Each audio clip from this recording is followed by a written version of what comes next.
Quels sont tous les problèmes juridiques dans la controverse Lego impliquant Reckless Ben, qui fait actuellement le buzz sur les réseaux sociaux? Des poursuites judiciaires à l'ordonnance restrictive temporaire ou aux accusations criminelles, nous analyserons les points essentiels, car cette affaire risque de durer. Bienvenue dans Sidebar, présenté par Law and Crime. Je suis Jesse Weber.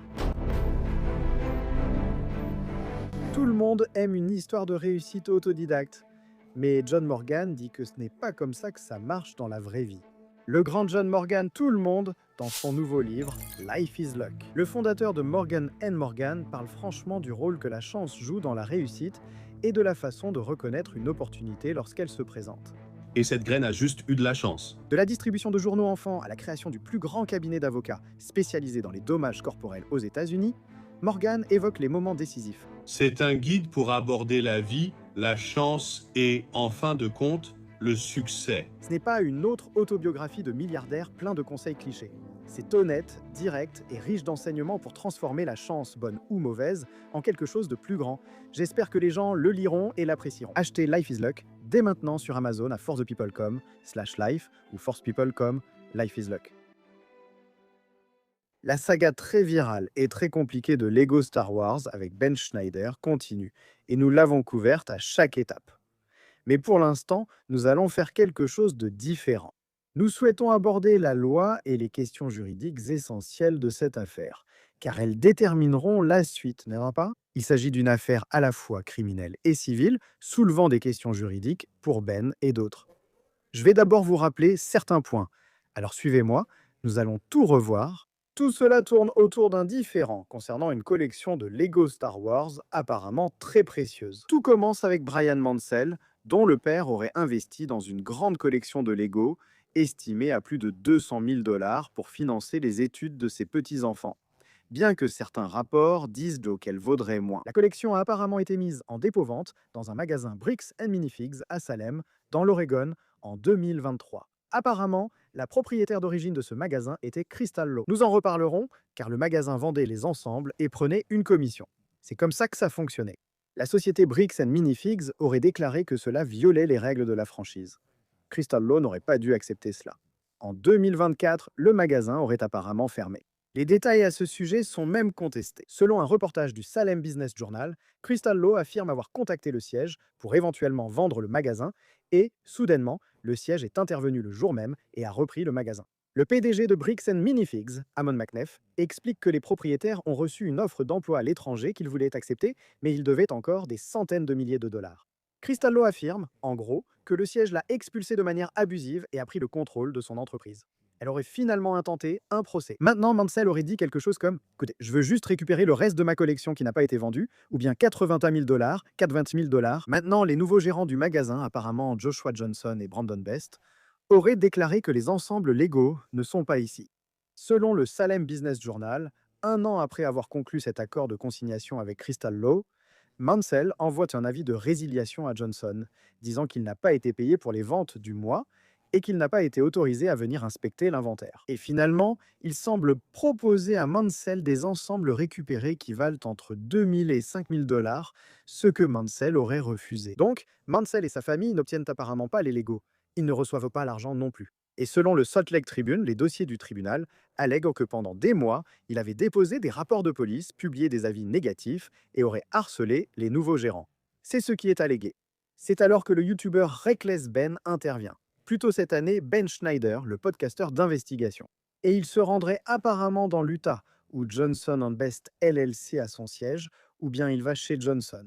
Selon Oregon Live, les dossiers du tribunal indiquent qu'en mars 2026, Ben avait tenté de poursuivre Johnson à titre personnel, puis le magasin Bricks and Minifigs dans l'Oregon à 2 reprises, devant le tribunal des petites créances. La première a peut-être été rejetée, Ben avait aussi cherché à obtenir un jugement par défaut. Ça devient un peu compliqué, mais je vais vous dire, juste pour que vous ayez une idée. Quand j'ai interviewé Ben Schneider, je l'ai fait ici sur Sidebar. Voici son point de vue sur toute la situation juridique, le processus légal.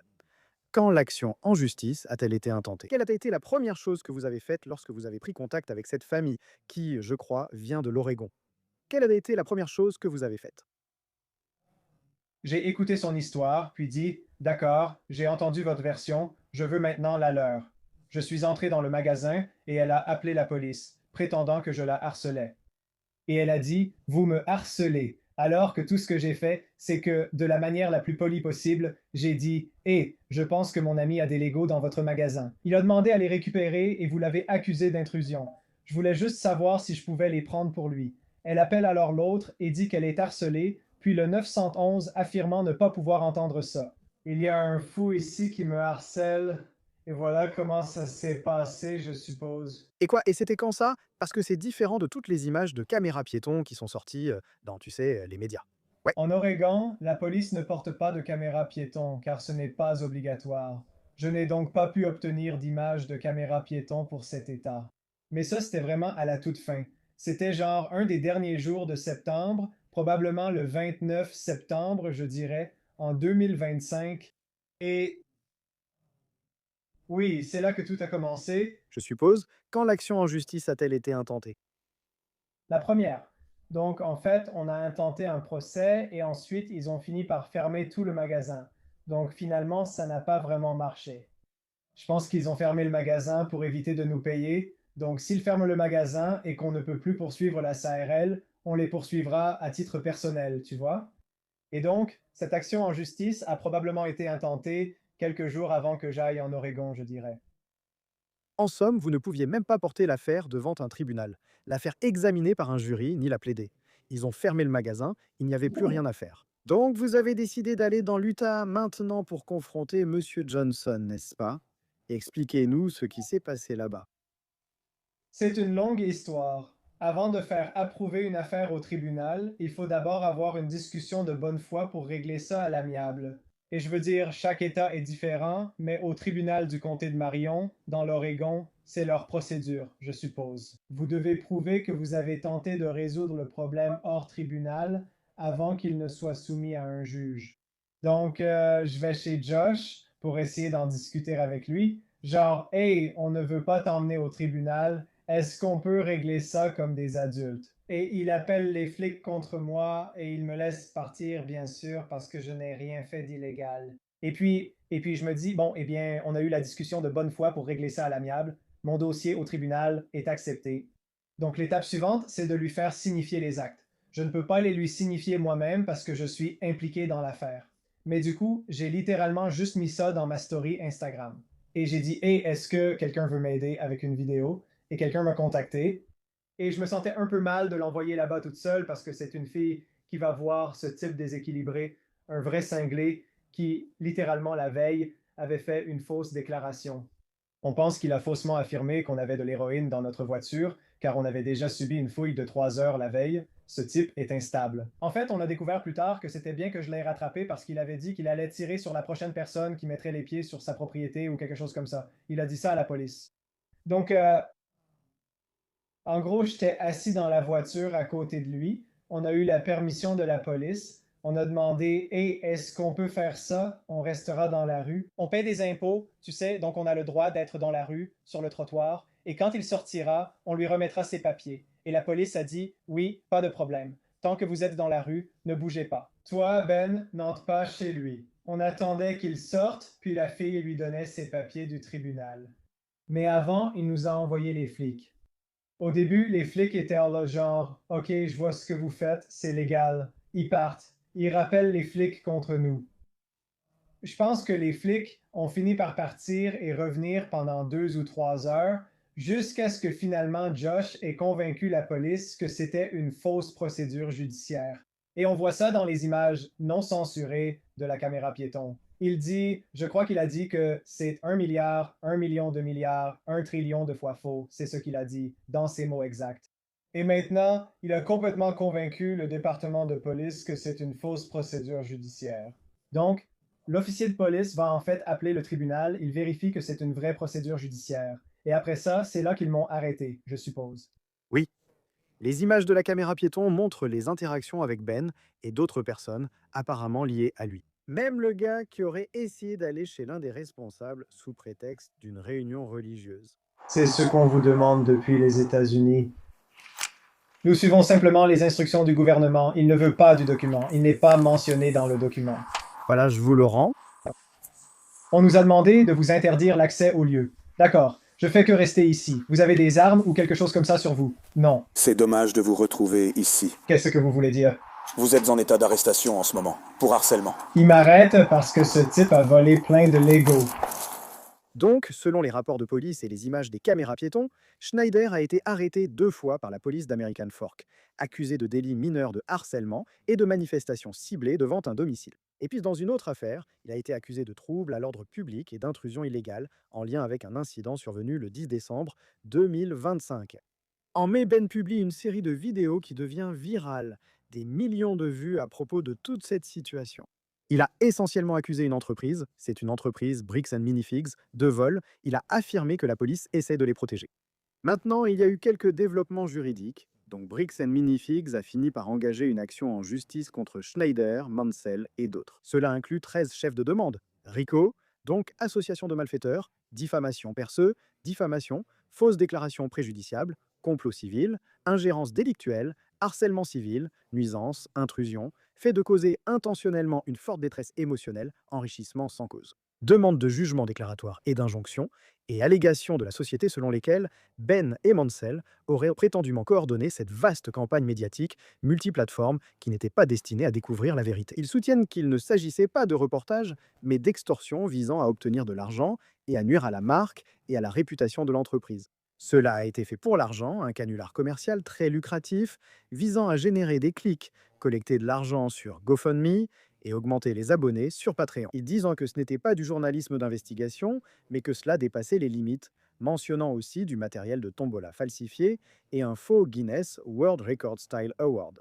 Des déguisements, l'affichage de panneaux, dont un qui aurait dit «Nous volons les personnes âgées», ce qui a entraîné du harcèlement en ligne, du review bombing et des menaces de mort. Ils réclament apparemment des centaines de milliers de dollars de dommages-intérêts. Et ils auraient également obtenu une victoire au tribunal, une ordonnance restrictive temporaire. Je vais vous la lire directement. Le tribunal estime que Bricks and Minifigs Corporate et ses affiliés subissent des préjudices financiers et de réputation immédiats et irréparables, impossibles à réparer ou compenser facilement par de l'argent. Le tribunal a déclaré qu'il est très probable que les plaignants l'emportent sur le fond de leur réclamation contre les co-défendeurs, c'est-à-dire contre Schneider et Mansell. Ainsi, il est interdit aux défendeurs de contacter, harceler, traquer ou intimider l'un des plaignants, leurs employés de l'entreprise, les propriétaires de magasins, de traquer, d'entrer sans autorisation ou de cibler, de manifester à proximité des résidences privées ou des devantures appartenant aux plaignants, de publier, distribuer ou diffuser des images ou déclarations fausses, diffamatoires ou dénigrantes concernant l'entreprise ou ses affiliés, de solliciter ou recruter des employés franchisés ou sous-traitants de Bricks and Minifigs pour agir comme agents infiltrés, divulguer des informations confidentielles ou enregistrer secrètement des vidéos ou de l'audio à l'intérieur des magasins, de créer, d'orchestrer ou de participer à des confrontations mises en scène ou à des activités trompeuses concernant les plaignants en utilisant des instruments fabriqués, trompeurs ou dénaturés, tels que de faux contrats, de fausses tombolas, de fausses loteries ou de faux documents judiciaires pour faire pression sur les plaignants ou les cibler. Alors, que se passe-t-il? Eh bien, Reckless Ben passe devant la caméra et dit que, pendant que nous attendons tous la suite de sa série à ce sujet, maintenant, légalement, à cause de l'ordonnance restrictive temporaire, il ne peut pas la diffuser. L'épisode 3 est enfin terminé après des nuits blanches de folie et avoir pratiquement ruiné ma santé. Mais je ne peux pas le publier sinon j'irai en prison. Et non seulement ça, mais je perdrai aussi immédiatement mon procès de 300 000 dollars. Et la cagnotte GoFundMe que nous avons créée pour Brian ira directement à cette mystérieuse entreprise dont je n'ai plus le droit de parler. Donc voilà où nous en sommes, d'accord? Et je veux comprendre qui a un bon argument juridique dans tout ça. Très bien. Je suis donc très heureux de l'inviter. Avocat plaidant et ami de l'émission, Rich Schonstein. J'ai beaucoup de questions et c'est la première fois que j'en parle avec un avocat dans Sidebar, donc ton avis m'intéresse. Peut-on discuter de l'ordonnance restrictive temporaire? Est-ce possible? Parce que c'est la grande nouvelle qui est sortie. Que penses-tu de cette ordonnance restrictive temporaire? Alors, j'ai regardé l'ordonnance restrictive temporaire. D'abord, je veux dire, tout le monde aime les Legos. Voici une petite version Lego de moi. Au fait, est-ce que c'est... Mon Dieu, c'est incroyable. Alors, qui t'a offert ça? Je ne me souviens pas, mais je ne me souviens pas. La seule chose qui peut rendre les Legos plus amusants, c'est une procédure judiciaire. Eh bien d'abord, laisse-moi te dire, j'ai découvert que ce n'est même pas Lego. Il n'y a pas de pluriel. C'est Lego. C'est ça. Il n'y a pas de PL. Je ne savais pas ça. C'est vrai. Et je l'ai découvert au cours de tout ça. Voilà. D'accord. Donc, parlons d'abord de l'ordonnance restrictive temporaire. Une ordonnance restrictive temporaire, c'est une ordonnance temporaire qui impose des restrictions, et le mot-clé ici, c'est temporaire.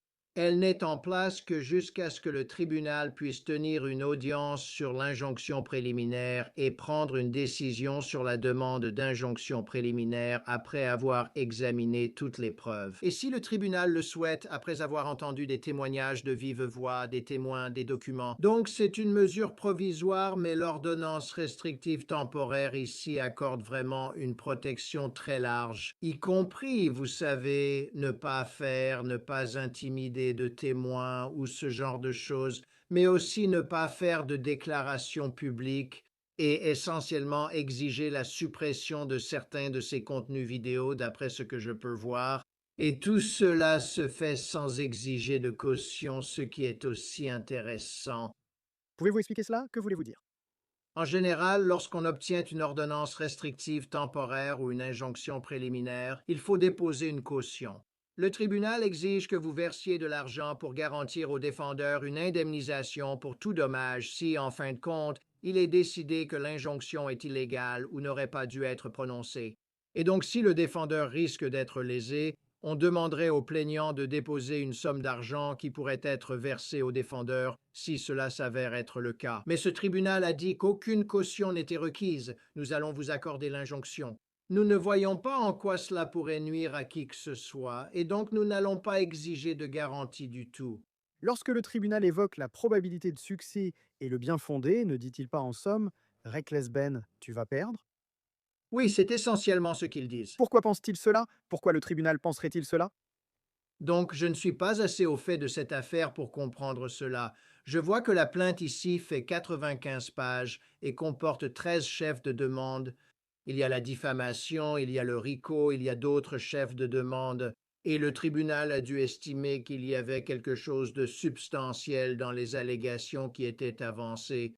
Et la probabilité de succès sur le fond ne veut pas dire que vous gagnez. Cela veut simplement dire que nous avons examiné cela. D'après ce que nous voyons, vous avez de bonnes chances de gagner.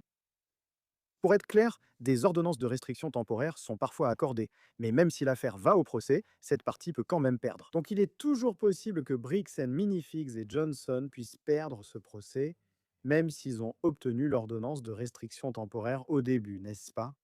Eh bien, il pourrait perdre le procès. Il pourrait aussi perdre lors de l'audience sur l'injonction préliminaire. Donc parfois, vous obtenez une ordonnance de restriction temporaire, mais vous allez à l'audience sur l'injonction préliminaire et le tribunal change d'avis. Parce qu'à ce stade, n'est-ce pas, au stade de l'ordonnance de restriction temporaire, on n'a vraiment entendu qu'un seul côté. Vous avez entendu le plaignant et il va se présenter sous son meilleur jour. Mais lors d'une audience sur l'injonction préliminaire, vous allez probablement entendre des arguments solides de la part des défendeurs et vous allez entendre leur point de vue. Et donc parfois cela change à cette étape. Comment Ben pourrait-il le contester? Eh bien, tout d'abord, il peut montrer que son reportage est, vous savez, il peut essayer de montrer que son reportage est juste et précis, dans la mesure où il y a des arguments ici selon lesquels il serait impliqué dans une ingérence ou une intimidation de témoins ou quelque chose comme ça, il peut témoigner qu'il ne l'a pas fait ou que c'est mal interprété. Il peut s'attaquer au fondement probatoire de la demande. Qu'en est-il d'un argument lié au premier amendement? Je suis enquêteur ici, je publie sur les réseaux sociaux et parle de mon expérience. Ceci est une censure préalable, illégale, de propos protégés, cette ordonnance temporaire. Où est la limite ici? Quel est leur argument dans ce cas? Oui, c'est une question très intéressante à démêler parce que tu as raison, on ne veut pas interdire à quelqu'un de s'exprimer. Mais je pense, d'après ce que je sais à ce sujet, que Ben ne fait pas que commenter. C'est une chose pour toi et moi d'aller, tu sais, on va tous être sur YouTube, n'est-ce pas, avec cette session, et on discute du sujet, on commente et on donne nos avis. Nous ne nous impliquons pas, n'est-ce pas? Nous ne sommes pas sur place dans l'Oregon ou l'Utah à confronter les personnes impliquées dans cette affaire. Nous ne sommes pas devenus partie prenante de l'affaire comme je pense que Ben l'est probablement devenu. Donc nous ne sommes pas dans la ligne de mire comme lui va l'être. Commentaire, est-ce que c'est un commentaire ou est-ce qu'il s'implique directement et essaye d'influencer la situation? C'était très différent, notamment l'affaire Don Lomond. Cela soulève des questions sur la couverture ou l'implication. Je veux prendre du recul ici. Il y a une partie intéressante, et je l'ai déjà diffusée quand j'en ai parlé avec Ben à ce sujet, où il dit: écoute, la raison pour laquelle je suis allé là-bas, c'est parce que, d'après ce que je comprends de la loi de l'État, avant même de pouvoir aller de l'avant avec une véritable action en justice, je dois négocier de bonne foi. Je dois discuter de bonne foi avec ceux qu'on pourrait poursuivre au tribunal des petites créances. Il ajoute: écoute, pour remettre les documents, toute personne de plus de 18 ans peut remettre les documents, sauf moi, car je suis concerné par cette affaire. Je suis partie prenante dans cette affaire, donc j'essaie de faire en sorte que d'autres personnes remettent les documents. Je sais que tu ne connais peut-être pas cette loi de l'État, et je suis sûr que tu vas dire qu'il aurait probablement fallu engager quelqu'un pour remettre les documents si c'est le cas. As-tu déjà entendu parler d'une situation où il faut tenter de régler, négocier ou trouver un accord de bonne foi avant d'aller devant les tribunaux? Et est-ce que cela ressemble à ce dont Ben est accusé? Donc, je ne connais pas bien ça. Ce n'est pas le cas à New York où j'exerce que tu doives faire un effort de bonne foi pour résoudre le litige avant de intenter une action. Je devrais consulter la loi de l'État pour voir si c'est vraiment le cas. Et aussi si cela exige vraiment que tu te présentes en personne. Je veux dire, tu ne peux pas faire ça par lettre, par email, par appel téléphonique ou invité à une visioconférence. Est-ce que tu devais vraiment y aller? Et l'idée que tu devais te rendre là-bas pour engager un huissier de justice, ce n'est pas du tout valable. Il y a beaucoup d'huissiers qui travaillent à l'échelle nationale. Ils ont tout un réseau pour ce genre de choses. Tu peux trouver un huissier de justice en, tu sais, 2 clics de souris et un coup de fil. Tu n'as pas besoin de prendre l'avion pour aller dans un autre État. J'imagine que l'argument serait: même s'il devait négocier de bonne foi, cela pourrait être juste un email ou un appel. Si on ne répond pas, tu dis: d'accord, j'ai essayé, c'est tout. Je ne dois pas aller chez la personne, non? Je pense que ça peut poser problème, non?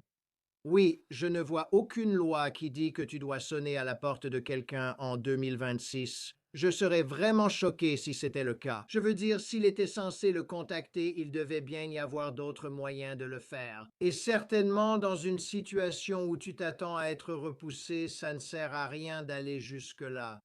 Parle-moi de ce procès, cependant, contre Ben et Brian Mansell. En termes d'image, tu sais, sur les réseaux sociaux en ligne, tellement de gens ont pris leur parti. Ils disent: tu poursuis le gars qui a perdu ce que tu veux appeler ça, peu importe la valeur que ça a. Une collection de Lego à 200 000 dollars, peut-être moins. Ils tentent de la récupérer, ainsi que l'argent. En le poursuivant, tu donnes une mauvaise image. Mais d'un point de vue juridique, que penses-tu de leurs allégations? Encore une fois, tu as des violations de la loi RICO, diffamation, harcèlement civil, intrusion, complot civil, ingérence fautive dans des relations d'affaires, fait d'infliger intentionnellement une détresse émotionnelle, fausse déclaration préjudiciable, dénigrement commercial, présentation sous un faux jour, nuisance. Ils ont tout lancé. D'après ce que tu as vu jusqu'ici, je ne suis pas surpris que dans une action en justice, tu multiplies les griefs. Le tribunal a déjà émis une ordonnance restrictive temporaire. Mais penses-tu qu'il y a matière ici? Ce procès te semble-t-il solide? Je ne peux vraiment pas le dire rien qu'en lisant la plainte elle-même. Alors commençons par le litige de départ. C'est un litige de dépôt-vente où quelqu'un a confié à un magasin un tas de Lego d'occasion à vendre. Et je comprends qu'il y a un contrat de dépôt-vente. Je ne l'ai pas encore lu. Je suis curieux de le lire. Mais cela devrait relever du contrat. Quelles étaient les obligations des deux parties? Et cela devrait régler des questions comme: pouvait-il l'expédier dans un autre État si le dépôt-vente était vendu, ce qui apparemment est le cas ici? Eh bien, je vais aussi vous dire, la société mère semble dire: nous n'étions même pas au courant de cela, que la propriétaire de cet endroit, elle l'a fait de son propre chef, et maintenant elle poursuit. Elle poursuit Bricks and Minifigs. D'accord. Donc il y a un petit litige de dépôt-vente qui vaut quelque part entre 0 et 200 000 dollars, ce qui ne vaut pas la peine d'aller au tribunal. Cela devrait être réglé. Cela devrait être traité selon le contrat. Cela devrait être négocié. Mais maintenant, ce qui s'est passé, c'est que cette affaire a explosé sur les réseaux sociaux. Et je me demande si c'est devenu un problème important pour l'entité. Quel est le nom du vendeur? Bricks and Minifigs. Bricks and Minifigs. Je me demande si cela affecte réellement l'activité de Bricks and Minifigs, au point d'en faire bien plus qu'un simple litige de 200 000 dollars. Parce que ce serait la seule justification pour déposer, vous savez, une plainte de 100 pages et adopter une stratégie contentieuse très agressive. Vous ne feriez pas ça juste pour éviter de payer 200 000 dollars. Ça n'a aucun sens économiquement. Vous ne feriez cela que si un enjeu plus important existait. Peut-être est-ce le cas. Je me demande combien de tout ça, c'est pour l'image, non? Donc si tu es Ben, si tu es Brian, et que tu fais sensation avec ça, que ça devient viral, et que tu dis, écoute, on va essayer d'aller jusqu'au bout. Nous allons nous défendre autant que possible parce que dans un procès, tout sera mis sur la table, non? Il y aura une phase de communication des pièces. Si on peut montrer que Bricks and Minifigs ou Johnson ou Best n'ont pas été transparents sur ce qui est arrivé à la collection Lego, s'ils n'ont pas été honnêtes à ce sujet, rien que ça pourrait être une victoire, non? Je me demande dans quelle mesure cela peut aussi guider les motivations ici. Oui, cela pourrait être un effort pour répondre au récit qui a émergé en ligne. Et une autre chose, Jesse, en poursuivant Ben, tu envoies aussi un message à d'autres créateurs de contenu. Faites attention car nous pourrions aussi nous en prendre à vous. Et peut-être qu'une partie de la stratégie ici est d'essayer de calmer la réaction en ligne et la discussion en ligne qui ont lieu à propos de cette affaire. Essayer de la ralentir ou même de l'arrêter pour qu'elle ne cause pas plus de dégâts. Réal, puis-je vous poser une question à ce sujet? Je l'ai évoqué. Don Clos, qui dirigeait cette franchise Bricks and Minifigs à Salem, dans l'Oregon, affirme que les sociétés mères de Bricks and Minifigs l'a évincé illégalement. L'eau a intenté ce procès contre eux. Je vais vous lire exactement ce qui est écrit. Je suis curieux de voir comment cela pourrait influencer la situation. Il est donc indiqué que cette action découle de la résiliation abusive d'une franchise Bricks and Minifigs à Salem, dans l'Oregon, ainsi que de la saisie ultérieure par les franchiseurs des actifs commerciaux des franchisés et de la diffamation des propriétaires de la franchise en novembre 2024.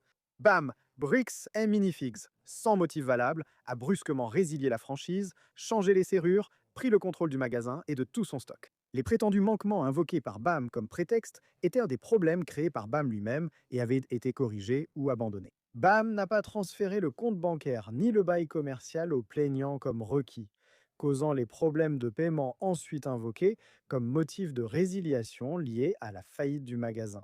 Après avoir découvert ces problèmes, les plaignants ont collaboré avec BAM pour les résoudre et BAM a accepté des paiements échelonnés pendant des mois sans se plaindre. BAM a ensuite refusé de dédommager les plaignants pour les biens confisqués, volant ainsi effectivement des marchandises et du matériel d'une valeur de plus de 100 000 dollars. Et il y a plusieurs fondements juridiques: fraude, déclaration inexacte par négligence, rupture de contrat, violation de l'obligation implicite de bonne foi et de traitement équitable, détournement, ingérence délictuelle dans les relations économiques, diffamation, complot civil, fausse déclaration préjudiciable, pratique commerciale illégale, enrichissement sans cause, jugement déclaratoire. Écoute, Rich, si j'en parle, c'est à cause de ce qui est arrivé au Lego de Mansell, non? Il y a un différent sur ce que l'eau a fait lors de l'arrivée des nouveaux opérateurs.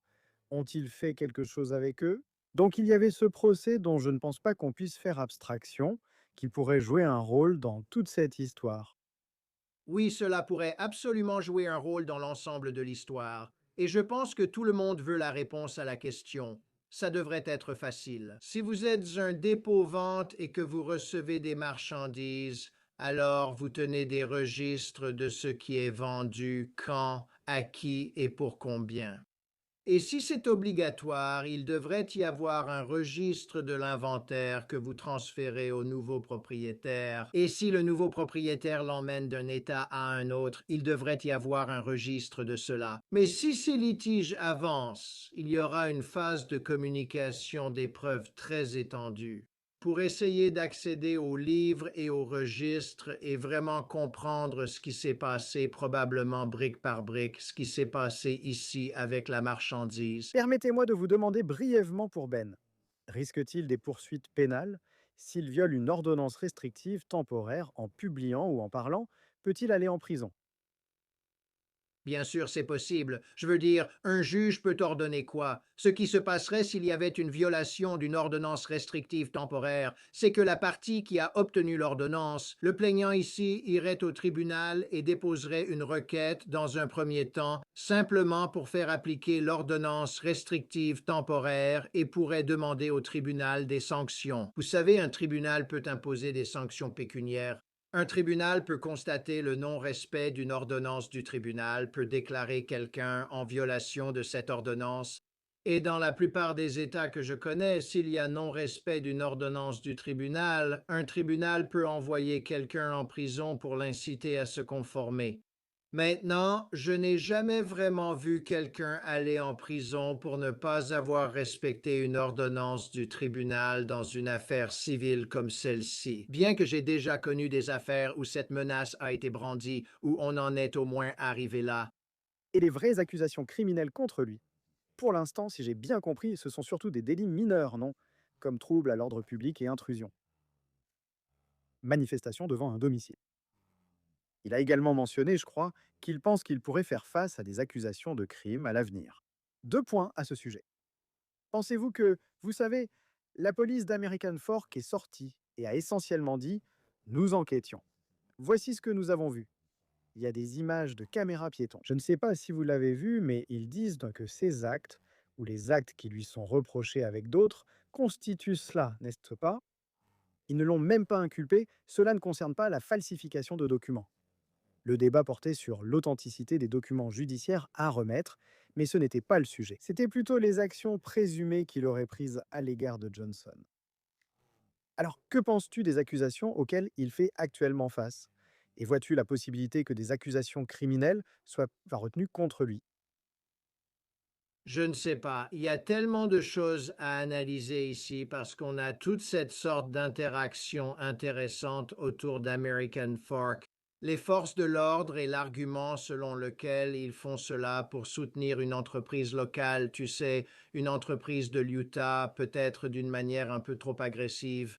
Cependant, tu as aussi certains comportements de ce créateur de contenu qui, à mon avis, franchissent peut-être la limite en s'impliquant trop fortement. Au lieu de simplement parler d'affaires dans lesquelles il n'est pas impliqué, il y a beaucoup de choses à comprendre là-dedans. Est-ce que cela pourrait constituer un crime?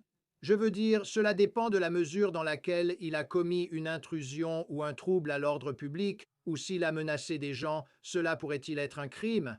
Bien sûr, cela pourrait être un crime. C'est possible. D'accord? Mais j'imagine que sa défense, c'est «Hé, je suis le processus légal. J'essaie de faire remettre ces documents par tous les moyens possibles. J'essaie d'avoir une conversation de bonne foi. Je ne suis pas... Vous savez, il y a une limite, j'imagine, non? Quelle est la limite entre l'intrusion, le harcèlement ou le trouble à l'ordre public et le fait d'essayer de suivre le processus légal? Et puis, il y a aussi une question en suspens ici, non? Au fond, au cœur de tout ça, il s'agit d'un différend civil. Et maintenant, il y a un tribunal qui examine ce différend civil et ce tribunal a émis une ordonnance restrictive temporaire et ce tribunal a donné des instructions explicites, n'agissez plus ainsi. Donc, si vous êtes un agent des forces de l'ordre, un agent local, vous pourriez vous demander, avons-nous vraiment besoin d'intervenir là-dedans? Il y a un tribunal qui s'en occupe, il y a un tribunal qui surveille la situation. A-t-il fait quelque chose qui nécessite réellement des poursuites pénales supplémentaires, ou devrions-nous simplement laisser le tribunal civil suivre son cours et régler cela? Ils sont probablement mieux équipés que nous pour résoudre ce différend. Et puis, l'argument inverse à cela, c'est que non, il faut quand même faire respecter la loi. Il faut quand même protéger le public. S'il y a eu des crimes commis, il faut quand même poursuivre. Je pense que ce sont des questions difficiles à résoudre. Il semble que les forces de l'ordre disent, je comprends que tout le monde ait un avis sur ce différend commercial. Nous, on ne s'implique même pas dans ce différend commercial. On n'en parle même pas. Nous, on regarde simplement nos lois en vigueur et s'il y avait des raisons probables de penser que quelqu'un les a enfreintes. Donc, écoutez, c'est une discussion fascinante. C'est une situation fascinante qui se déroule. Même avec cette ordonnance restrictive temporaire, je répète, cette histoire ne va pas disparaître. On entendra encore parler de reckless abandon et de ce qui se passe ici. On va donc continuer à suivre l'affaire. Rich Schoenstein, merci beaucoup d'avoir pris le temps comme toujours. Je vous en suis reconnaissant. Avec plaisir. Allez les Knicks! Et c'est tout ce que nous avons pour vous pour l'instant ici sur Sidebar. Tout le monde. Merci beaucoup de nous avoir rejoints. Et comme toujours, abonnez-vous sur YouTube, Apple Podcast, Spotify ou partout où vous écoutez vos podcasts. Retrouvez-nous sur Peacock de NBC. Suivez-moi sur X, Instagram et mon émission Jesse Weber Live sur News Nation du lundi au vendredi à 23h, heure de l'Est. À bientôt à tous.